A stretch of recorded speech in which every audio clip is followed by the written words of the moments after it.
El Señor esté con ustedes.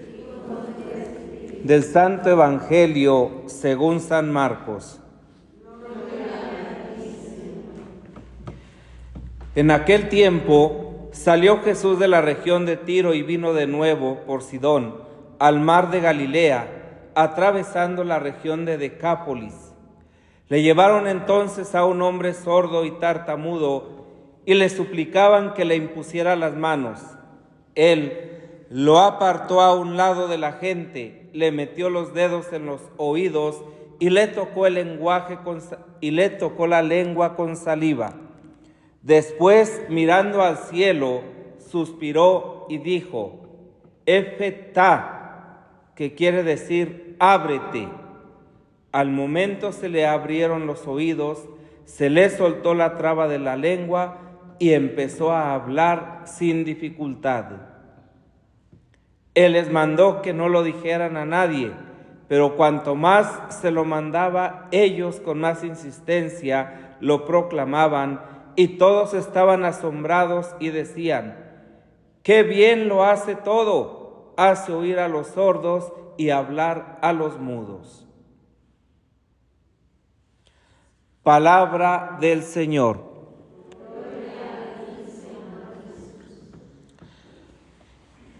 Esta mañana se nos presenta el relato de la caída.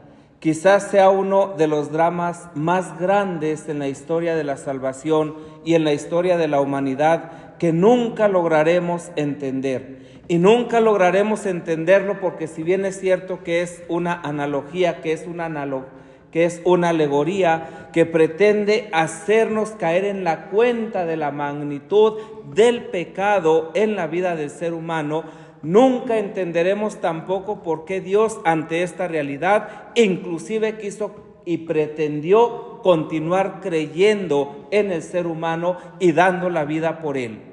Cuando el hombre y la mujer se apartan de Dios, están expuestos absolutamente a cualquier peligro y de cualquier índole. Están expuestos a la muerte, están expuestos al pecado. Estamos expuestos a la muerte, estamos expuestos al pecado, y muchas de las veces perdemos de vista que solamente estando cerca de Dios se puede ver colmada nuestra vida de toda expectativa. Esto también le sucedió a nuestros primeros padres. Estamos ante un relato que nosotros leemos con ojos de fe. Y entonces, ¿verdad? Adán y Eva, que eran la coronación de la creación y eran a quienes Dios les había entregado absolutamente todo, se cansan de aquella realidad.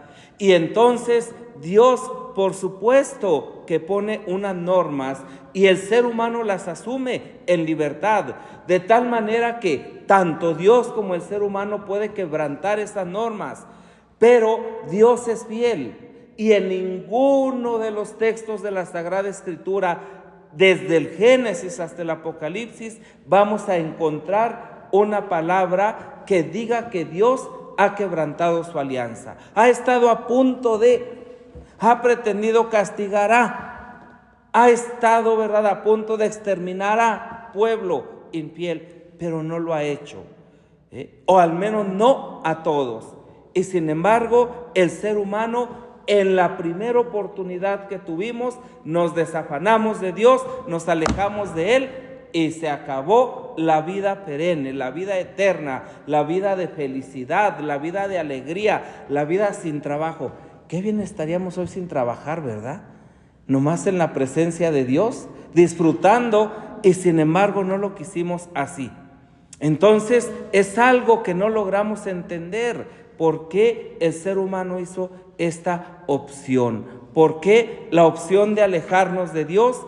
Casi inclusive de renegar de Él, ¿verdad? Porque precisamente la lejanía manifiesta aún no estar de acuerdo con Él, no estar sujeto a Él. Entonces, ¿verdad?, las razones de la caída y el significado que tuvo para la humanidad no se encuentran en el Antiguo Testamento, ni tampoco las razones para que Dios salve tampoco se encuentran en el Nuevo Testamento. Simple y sencillamente es una decisión personal, ¿sí? Y ante esta decisión personal, como todas las que nosotros vamos tomando, hemos de ser responsables, ¿sí? De tal manera que es muy fácil, ¿verdad?, que ante una decisión u otra, luego pretendamos meter a Dios. Pero cuando vamos a actuar, antes de iniciar lo que vamos a hacer, nos ponemos a pensar, nos ponemos a reflexionar, nos ponemos a decir si realmente esto es voluntad de Dios, si esto está en sintonía con el inicio de la armonía que Dios ha querido tener en el universo. Dios había hecho saber a nuestros primeros padres que eran como Él. Él se lo había pronunciado antes. Hagamos al hombre a nuestra imagen y semejanza. ¿Sí? Y nos dice el relato, ¿verdad? Y los hizo a imagen y semejanza de Dios. Hombre y mujer los creó. Ya éramos como Dios.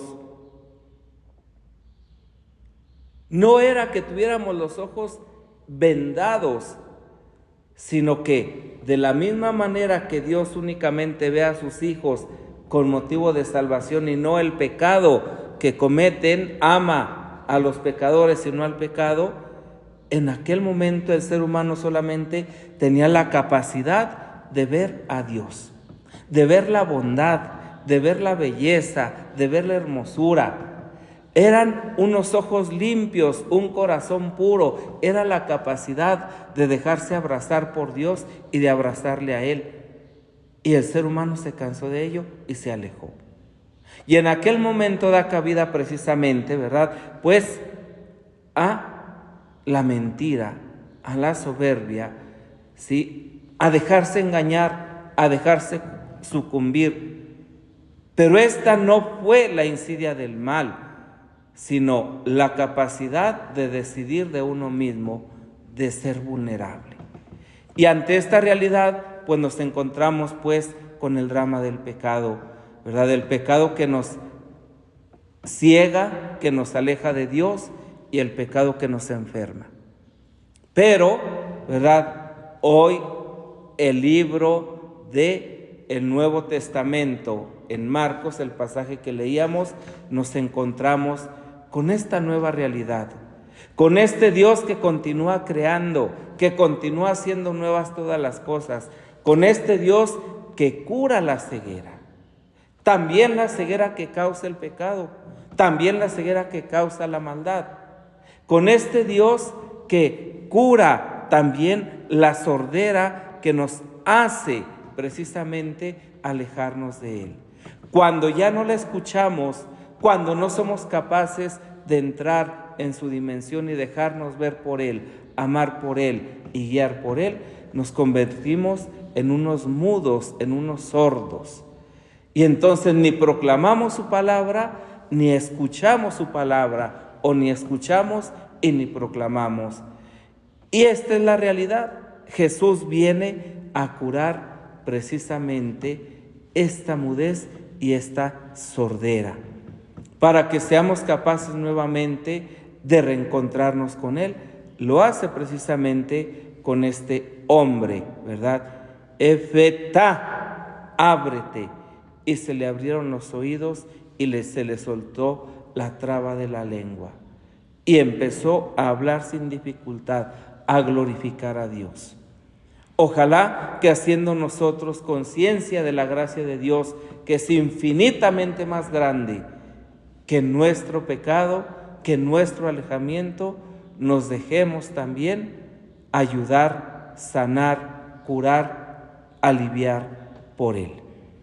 Que Dios, en su infinita misericordia, por la intercesión de la Santísima Virgen María, nos haga también entender, comprender y exclamar que bien lo hace todo, y que podamos descubrir esta bondad en nuestras vidas.